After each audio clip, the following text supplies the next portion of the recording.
Salut à tous et à tous, c'est Seawed. Aujourd'hui on se retrouve messieurs dames pour une nouvelle vidéo sur du Yu-Gi-Oh! Card Game avec ici les decks légendaires de 5D qui mettent en avant du coup Yusei, Akiza et Crow, qui est plutôt stylé en vrai. C'est très rare d'avoir des produits qui mettent en avant Crow. Autant Akiza de temps en temps on en voit, Yusei oui, mais Crow c'est vrai que en termes de produits réellement est-ce qu'il y en a beaucoup qui le mettent en avant? Car même les Blackwing généralement... Si, le gros dragon, il a eu deux extensions principales dans l'idée, mais les Blackwing en eux-mêmes, bonne question, est-ce qu'ils en ont tant eu que ça? Et écoutez, messieurs, dames, on a du coup la full decklist ici pour notre Yusei, on a la full decklist ici pour notre Akiza, et on a la full decklist ici pour notre Crow Hogan, sachant que on a des jetons exclusifs Chibi, on a des cartes version Chibi en bonus secret rare, et on est parti, hein. On va se découvrir ça. Donc 3 decks prêts à jouer basiquement, c'est ce qu'il faut se dire. Donc 1, 2, 3 et les versions Chibi. Hop, c'est bon. Qui se baladaient comme ça, ok, très bien. Ça c'est toujours, c'est toujours un plaisir. Hop. Alors, qu'est-ce qu'on va voir? Voilà. Est-ce que j'ai réussi? Oui, c'est bon, j'ai réussi à l'ouvrir. Ouf, j'ai eu un doute. Tac. Donc nous avons ici-bas notre Stardust en version Chibi. Le dragon rose noir version Chibi et le dragon aile sombre version Chibi. C'est l'année des Chibi, hein, n'empêche. Et moi, ce qui m'intéressait le plus, voilà, c'est les jetons. Donc le jeton Yusei, le jeton Akiza et le jeton Crow, qui est très drôle. Crow est peut-être le meilleur des trois en vrai. Donc ça, au moins, ça, c'est fait. Et messieurs, dames, donc ça, c'est qui? Ça, c'est le deck de Crow, ça, c'est le deck d'Akiza, et ça, c'est le deck de Yusei. Et ben, on va les faire dans l'ordre. Yusei d'abord. Hop, Yusei baby. Tac, ça, c'est bon. Hop là. C'est vrai que maintenant, Yu-Gi-Oh! Ils mettent ça là-dedans. C'est comme Star Wars qui fait ça aussi, c'est plus écologique en théorie, mais... Je sais pas si c'est... Leur canal aussi le fait, je crois, si je ne dis pas de bêtises, donc pourquoi pas, hop. Donc nous avons en termes de nouvelles cartes le guerrier de célérité maximale ici, donc un niveau 2. Guerrier fait les monstres que vous contrôlez qui mentionnent robot guerrier ou qui sont un monstre synchro avec guerrier dans leur nom d'origine gagnent 900 d'attaque durant votre battle phase uniquement. Ok. Si cette carte est invoquée normalement ou spécialement, vous pouvez ajouter un robot synchronique ou une magie piège qui mentionne robot guerrier depuis votre deck à votre main. Ok, c'est sympa. Ferraille synchronique ici, donc machine synchroniseur est fait. Pour une invocation synchro, vous pouvez substituer cette carte à un synthoniseur synchronique. C'est bien. Vous pouvez utiliser chacun des effets suivants de Ferraille qu'une seule fois par tour. Si vous invoquez par synchronisation un monstre qui mentionne synthoniseur synchronique comme matériel, cette carte dans votre main peut aussi être utilisée comme matériel. C'est très bien ça. Si un ou plusieurs monstres que vous contrôlez qui mentionnent robot guerrier ou qui sont un monstre synchro avec guerrier dans son nom d'origine vont être détruits au combat ou par un effet de carte, vous pouvez bannir cette carte depuis votre terrain ou cimetière à la place. Ok. Camaraderie synchro. Très belle cette carte, je trouve. Ajoutez 2 monstres depuis votre deck à votre main, un robot synchronique et un monstre qui mentionne robot guerrier ou dragon poussière d'étoile, puis défausser une carte. Vous pouvez bannir cette carte depuis votre cimetière, puis cibler un monstre synchro que vous contrôlez et réduisez son niveau de 1. Puis vous pouvez invoquer normalement un monstre synchronique durant votre main phase ce tour en plus de votre invocation normale ou votre pause normale. Vous ne pouvez activer qu'une camaraderie synchro par tour. Ok, c'est sympa, en vrai la carte est forte. Robot guerrier extrême, je le trouve extrêmement stylé sans mauvais jeu de mots. Robot synchronique plus un monstre non synthoniseur, très bien. Cette carte invoquée par synchronisation, vous pouvez invoquer spécialement autant de monstres de max niveau 2 que depuis votre cimetière que possible, mais aucun joueur ne peut activer les effets de ces monstres ce tour, et aussi vous ne pouvez invoquer spécialement invoquer spécialement qu'une fois de plus ce tour, d'accord. Lorsque cette carte détruit un monstre de l'adversaire au combat, vous pouvez bannir cette carte, invoquer spécialement un monstre synchro robot depuis votre extra deck, ceci est traité comme une invocation synchro. Très bien. Le guerrier de ferraille ici, donc ferraille synchronique et un ou plus monstres non synthoniseurs. Les monstres que vous contrôlez qui mentionnent robot guerrier ou qui sont un monstre synchro avec guerrier dans leur nom d'origine, lui inclus du coup. Non, lui exclu, ok, il l'exclut, oh, c'est dommage. Ne peuvent pas avoir leurs effets activés annulés. Si cette carte invoquée par synchronisation, vous pouvez prendre un robot synchronique ou une carte qui mentionne robot guerrier depuis votre deck et soit ajouter-la à votre main, soit envoyer-la au cimetière. Oh, c'est bien. Lui, il est cool. Le hérisson à boulon ancrage, très bien. Je crois qu'on a bientôt fini les nouvelles cartes de toute façon. Si vous contrôlez robot guerrier ou un monstre qui le mentionne, hérisson à boulon d'ancrage exclu, et que cette carte est dans votre cimetière, effet rapide, vous pouvez invoquer spécialement cette carte en position de défense, si vous ne pouvez pas invoquer spécialement monstre synchro exclu depuis l'extra deck le reste de ce tour. Lui ne se banne pas, ça c'est bien. Bip bip du tournant. Il est trop choupi. Alors battez-les, si un ou plusieurs synthoniseurs sont envoyés à votre cimetière, même durant la damage step, vous pouvez invoquer spécialement cette carte depuis votre cimetière si elle y était lorsque les monstres y ont été envoyés, ou main même si elle n'y était pas. Mais bannissez-la lorsqu'elle quitte le terrain, puis si robot guerrier ou un monstre qui le mentionne, cette carte exclue, est sur le terrain, vous pouvez changer tous les monstres contrôlés par votre adversaire avec minimum 1900 d'attaque en position de défense, et aussi le reste de ce tour, vous ne pouvez pas invoquer spécialement un monstre synchro exclu depuis l'extra deck. La vache, c'est long. Sens unique, synchro ici. Prenez un synthoniseur de niveau 1 depuis votre deck ou cimetière et soit ajoutez-le à votre main, soit invoquez-le spécialement. Si vous contrôlez robot guerrier ou un monstre qui le mentionne et que cette carte est dans votre cimetière, vous pouvez poser cette carte mais bannissez-la lorsqu'elle quitte le terrain. Vous ne pouvez utiliser qu'un effet de sens unique synchro par tour et uniquement une fois le tour. Et on a fini pour les nouvelles cartes, donc là vous pouvez avoir le reste du deck, donc robot synchronique, Rose synchronique qui est bien, poussière d'étoiles synchronique, ça c'est très bien, ils le mettent en x3, let's go.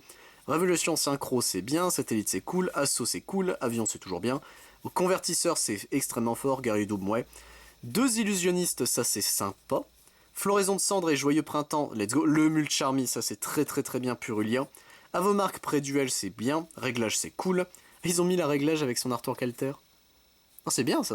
La genèse du dueliste, c'est ok. Grondement synchro, c'est très fort, ça je crois de mémoire. Amancofli, ça c'est nul, mais c'est drôle. Enfin, moi c'est une carte que j'aime bien. Point de ferraille, c'est mais. 1 pour 1, c'est bien. Oh yo! Oh, Scrapyard. Cours de ferraille. Ah oui, mais c'est un ferraille, l'autre con. Ça avait jamais été reprint, je crois. Ça coûtait extrêmement cher. Putain, c'est bien. Ça, c'est... Alors ça, pour le coup, c'est très cool aussi. Appelé par la tombe, désignateur de la suppression, c'est passé à 1 gouttelette, c'est très bien. Zone... Oh, les chiens! Ils ont mis zone synchro, ça c'est très fort. Infini éphémère, c'est très bien. Le robot guerrier avec son artwork de... Alter, c'était de Mesmi, si je dis pas de conneries, ok. Robot rapide, extrêmement fort s'il passe. Dragon poussière d'étoile de... Étoile de... Ouh, yo! Ça c'est très bien aussi. Formule synchronique c'est bien, guerrier poussière d'étoile, filante et cramo... Ça fait bizarre de voir Cramoisi en commune par contre. Mais c'est très fort. Si seulement le Common Charity existait encore, hein. Si seulement. Mais non, il y a de très bonnes cartes. Hein. Alors, évidemment, la star du truc réellement, c'est toi. Hein. Mais non, il y a de très bonnes cartes. Hein. Se dire que Goutlet est en commune, ça fait bizarre aussi. Mais ok, donc le deck de Yusei, je dis oui, ça a l'air très fun. Premier degré, il a l'air fun. Hop, et on va mettre le chibi avec. On a du coup le deck d'Akiza comme deuxième deck. Alors il me semble malheureusement que les autres decks n'ont pas de nouvelles cartes, ce qui est un peu con quand même. Ça aurait été bien qu'ils aient une TCG exclue ou quelque chose, un apport, enfin quelque chose, quoi, ça aurait été bien. Mais il me semble en tout cas que ce n'est pas le cas. Donc ça c'est un chouïa triste quand même, on va pas se mentir. Hop, donc voilà, ça c'est bon. Et on est parti du coup avec le fertilisant miracle, le jardin infernal, pousse basale de rose, floraison de la plus sombre rose, Périalis impératrice des floraisons, ok. Et on est parti pour floraison de feu en x3, sorcière de la rose, sport, amoureux de la rose, dragon rose bleu, ogre, ça c'est toujours bien, on l'a en x2 en plus, rose rouge c'est très bien, rose blanche c'est bien, bon soit ouais, bof, princesse de la rose, fille de la rose, rose châtaigne, sorcière, Mules, let's go, Mules c'est très bien aussi, les Mulcharmy de toute façon c'est très bien. Reborn, terraformation, fertilisant mais en normal, jardin, tempête de parfum, oh yo, ça fait très longtemps tempête de parfum, épine perfide, rose gelée, cloître, pousse, 2 infini, bah on a un playset d'Imperm, si tu prends le produit t'as un playset d'Imperm, ça c'est très bien, dragon rose noir, rose splendide, dragon clair de lune rose noire, qui n'est pas traité comme une carte claire de lune, faut pas l'oublier, demoiselle, dragon rose croisé, rose rougeâtre, oh ça fait trop bizarre de le voir en commune, ok, et Flora de la rose du jardin pour terminer le deck, bon. C'est vraiment pas un deck que moi j'apprécie beaucoup, Rose, donc mais c'est bien. Ça reste cool, en vrai qu'ils aient pensé à faire ça. Par contre, tu sens qu'ils l'ont bourré en mode on va lui mettre 2 Imperm, lui. Et il nous reste celui qui techniquement a le plus potentiel toujours des 3, hein, mais c'est con qu'ils aient pas de nouvelles cartes. Vraiment, hein, juste une nouvelle... non mais les jetons sont des nouvelles cartes. je suis sûr que quelqu'un serait capable de me dire ça premier degré. Mais on verra bien. Hop, tac, voilà, ça c'est bon. Et on est parti du coup pour Aile Noire Vaillou, l'étendard de la justice. Attaque d'Icar. Oiseau Noir achevé. Aile Noire, maître des armures, ça faisait longtemps, je crois que maître des armures avait pas été. Notung ici, let's go. Notung, ça pareil, ça faisait longtemps. Aile Noire, Mistral le tourbillon. Bora la lance. Hurluberlu, ça c'est bonne carte. Me dis pas qu'on l'en x3, déjà x2 c'est pas mal. Chris ici. Shangra. Orochi. Armatan. Floraison de cendre, let's go. Bah, on a le playset de Floraison de cendre. Aile Noire Simoon, ici, qu'on a en x3, j'espère. On l'a en x3, ça c'est bien. Fantôme du défunt et fraîcheur lunaire. Aile Noire Vata, ici, qu'on a en x3, let's go, ça c'est bien. Chamal, ici. Ok, hop. Chinook, le souffle de neige, qui est très perturbant, je trouve, ce monstre. Sudri, le miroitement fantôme, qui est nouveau, ça c'est un peu dommage. Ils ont pas mis tant d'anciens que ça, après tu vas me dire. Fuwalos, ici. Le voici, le voilà, le feu Wallos. Typhon d'espace mystique, ça c'est évidemment pour Radiant Typhoon. Le livre de la lune ici. Tourbillon noir, j'espère qu'on l'a en x3. On l'a qu'en x2 ish. Graal interdit ici. Appelé par la tombe. Tourbillon plume noire, qu'on a en x2. Ouais. Corbeau Delta anti-retournement, ça faisait très longtemps que ça n'avait pas été reprint, let's go. Aile Noire, Ombre Jumelle, et on passe au synchro avec Arsenal Aérien. Vent d'Argent, le suprême, je crois que Vent d'Argent ça faisait un moment aussi. Dragon, Aile Sombre, Maître complet des armures en commune, ça fait bizarre. Dragon d'assaut, Aile Sombre, pareil, ça fait très bizarre. On l'a en x2. Boreas Tempête ici, qu'on a également en x2. Bon, et bah écoutez, qu'est-ce que j'en pense de ce produit-là? Mais il est très bien ce produit, hein. Ça, alors, on en parlait avec Sprouch. Un peu en jokes techniquement, mais on le pense sincèrement. Hein. Il y a un nouveau gars chez Konami, enfin une nouvelle équipe, il y a un nouveau dude. Ce mec, faut qu'il le garde. Hein. En termes d'idées de produits, d'import, d'annonces pour le Genesis, etc. Le nouveau community manager et le nouveau product leader, eux, faut les garder. Hein. Eux, ils sont en mode, bon, on va faire vivre votre jeu de merde, là. C'est eux, tu sens vraiment que... Il y a le côté, il faut que ce soit rentable pour Konami, car le prix de ces decks-là, initialement, c'était 25, je crois, c'est ça. Je sais plus pour combien je les ai récupérés, faudrait que je check quand même, mais il me semble que c'était 25 annoncé. Ce qui reste un prix quand même, mais bon, vu ce qu'il y a dedans, hein, on va pas geindre. Juste déjà, tu prends ce truc en x3, t'as plusieurs playsets d'Imperm, t'as plusieurs playsets de Floraison de Cendre, qui sont des staples que tu dois mettre quasiment dans tous tes decks. T'as un playset des 3 Mulcharmy. Bon, ça reste un seul playset, mais quand même. T'as les mules, t'as les... Enfin, ils savent le vendre. Le produit, ils ont dit, ok, je sais comment on va le faire vendre. Déjà, de base, la nostalgie aurait fait que les gens l'auraient acheté. Quand tu vois que, justement, Yusei, hein, c'est con, mais Yusei, ça reste un très bon porte-étendard de Yu-Gi-Oh! Blackwing, personne... Enfin, c'est ça qui est terrible, c'est que Blackwing, tout le monde les aime bien, mais personne les joue. J'ai toujours cette impression-là, ce qui est un peu triste. 5DX, il passe par là, il me détruit, mais chut, faut pas le dire.